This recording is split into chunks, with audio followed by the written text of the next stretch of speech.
the other night Sarah was closing the window. It was about midnight, I would have to say. And so she closed the blind, pulled it down, and it makes this awful ratcheting sound.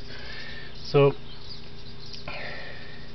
yeah, she pulled the blind down, and something went flapping against the window, and it scared the crap out of her. And the next day I came out here and I found a bird nest. Just a little tiny bird. Not even a robin. I don't know what it is. But yeah, that was interesting.